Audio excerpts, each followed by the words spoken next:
Hello, everyone, and welcome. I'm excited to have you here today. Today, we're diving into a fascinating topic. When she won't listen, the psychology behind communication breakdown.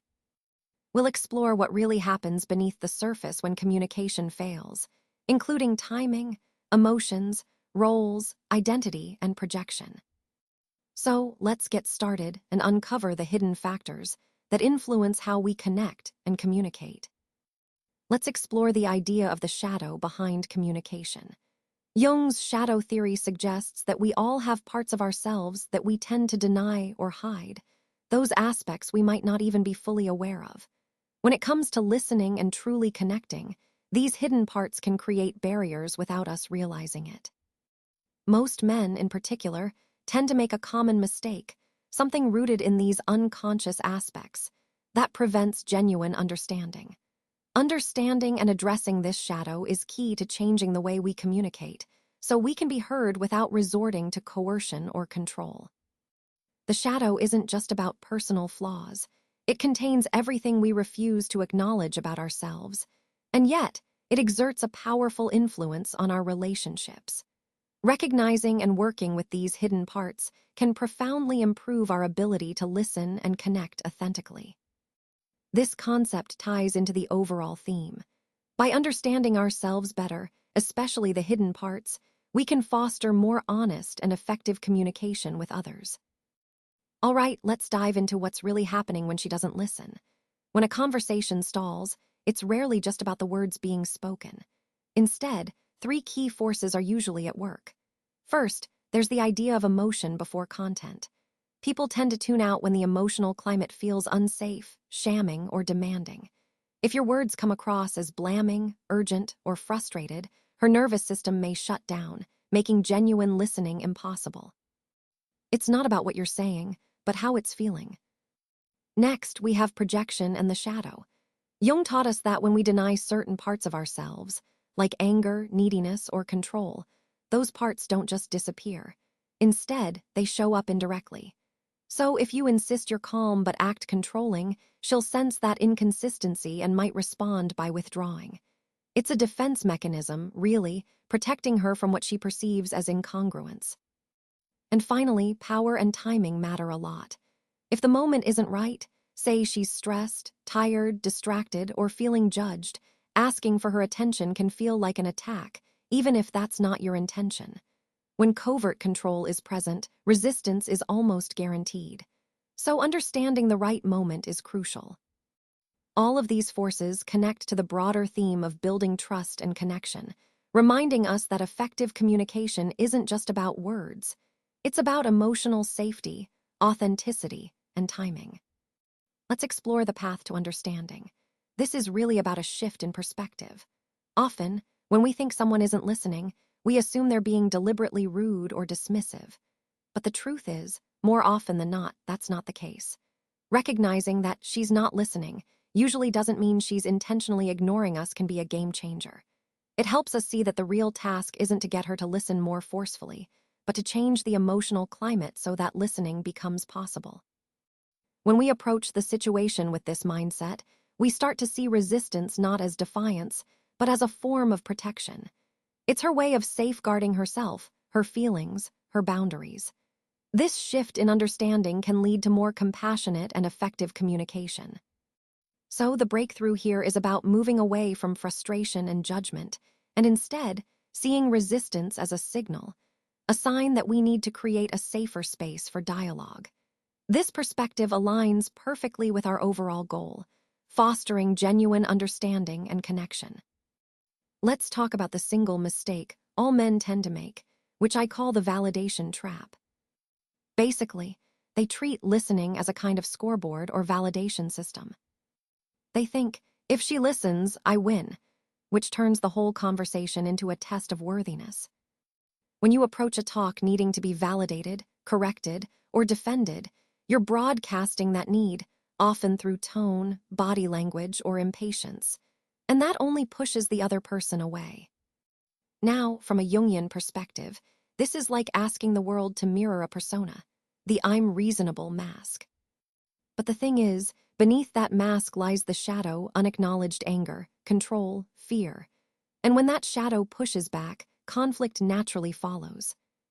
So the key takeaway here is that this validation trap is about more than just listening.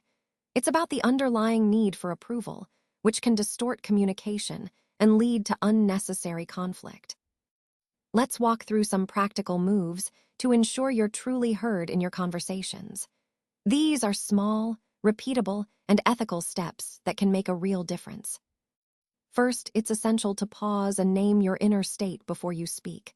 Take 30 to 60 seconds to stop and ask yourself, am I feeling frustrated, scared, or defensive? Saying it aloud like, I'm feeling frustrated right now and I don't want it to control me, helps disarm that intensity. It prevents projection and keeps you grounded. Next, choose a soft start. Instead of jumping in with accusations like, you never listen, try framing it gently. Say something like, I'd like you to hear something important to me. Is now a good time? If she's busy or tired, scheduling a better moment shows respect for her autonomy and increases the chances she'll be receptive. Then, lead with curiosity instead of jumping to conclusions. Use open questions like, help me understand what's going on for you when I say X, and reflect back what you hear like, so you feel overwhelmed and shut down when I bring this up. This approach fosters understanding rather than defensiveness. It's also vital to give feelings priority over facts. Facts can be debated, but feelings are universal. Say something like, when this happens, I feel hurt or ignored, and invite her to share her perspective on that. How did that come across for you? Creating space for feelings builds emotional safety and connection. Setting calm boundaries rather than issuing ultimatums is another key move. For example, I need conversations where we actually hear each other. If we can't do that, I'll pause and revisit later. It's about expressing needs clearly without moral judgment, which keeps the dialogue respectful. Moving on, practice active listening and validation. Mirror her words, summarize what she's saying, and validate her experience. For example, I hear that you're exhausted and that makes it hard to focus on this now. That makes sense. Remember, validation isn't agreement, it's recognition of her feelings. Finally, do shadow work on your side. Regularly examine whether your anger or demand to be heard masks deeper fears like rejection, loss of control, or insecurity. Journaling, honest self-reflection, or therapy can help reduce that mismatch between your mask and shadow, making your communication more authentic and effective. These steps, when practiced consistently, can transform how you connect and be truly heard in your relationships. Let's talk about some scripts you can use to improve your conversations.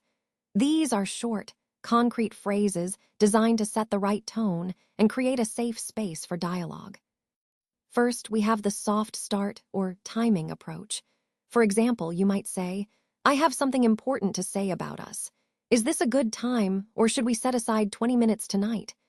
This helps you ease into the conversation without catching the other person off guard. Next is numbing the state.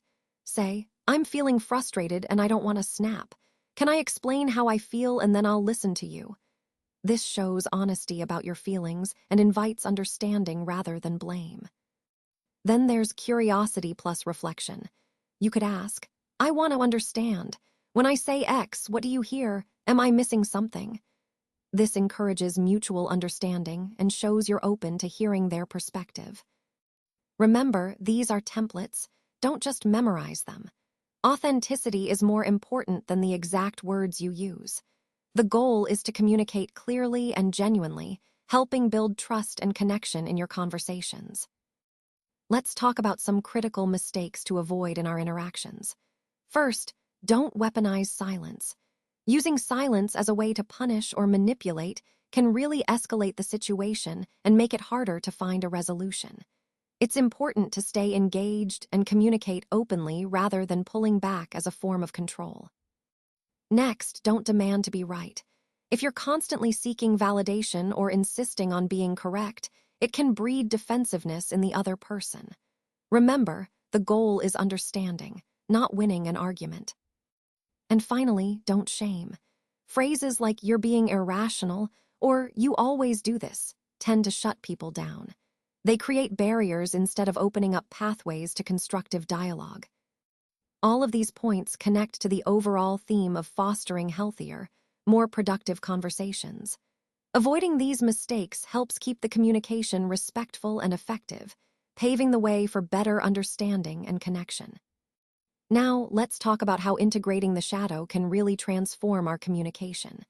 When we accept that we have both light and shadow within us, sometimes needy, sometimes controlling, sometimes afraid, it helps us stop projecting those parts onto our partner. This is crucial because it reduces covert aggression and passive-aggressive patterns that can create distance and misunderstandings.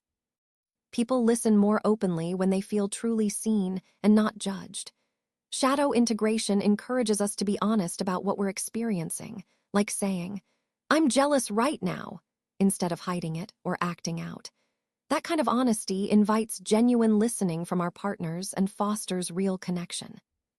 Another helpful practice is nightly reflections, just taking a moment to ask ourselves, what part of me surfaced today that I don't like? Over time, this builds a strong sense of self-awareness. In the moment, recognizing and naming impulses as they come up is also powerful. It means taking responsibility for our reactions before they escalate into conflict. All of these steps, self-awareness, honest admissions, in-the-moment naming, work together to reduce blame spikes and cultivate authentic intimacy. When we do this, we create relationships that are more honest, more connected, and more resilient. Let's explore how practicing these small, intentional steps can lead to big changes in our communication. Remember, being heard isn't something you earn with a certificate. It's a skill you develop through consistent effort. So, keep your experiments simple. Maybe start with one soft start this week, or ask a reflective question during your conversations. The key is to measure progress by whether your conversations end with more clarity, not by whether you won the point. When you do the inner work, naming your emotional state, respecting timing, validating feelings, and holding calm boundaries, listening becomes a natural response. It's about creating a space where genuine understanding can flourish. Naming your emotional state and taking responsibility for your shadow helps you stay grounded. Respecting timing means honoring her autonomy and choosing the right moments for meaningful conversations. Validating feelings creates emotional safety, showing recognition and understanding. And holding calm boundaries protects your needs without trying to control hers. All these practices build a foundation for better listening and deeper connection, which ties back to our overall goal of more authentic communication. Small, consistent efforts truly make a big difference over time.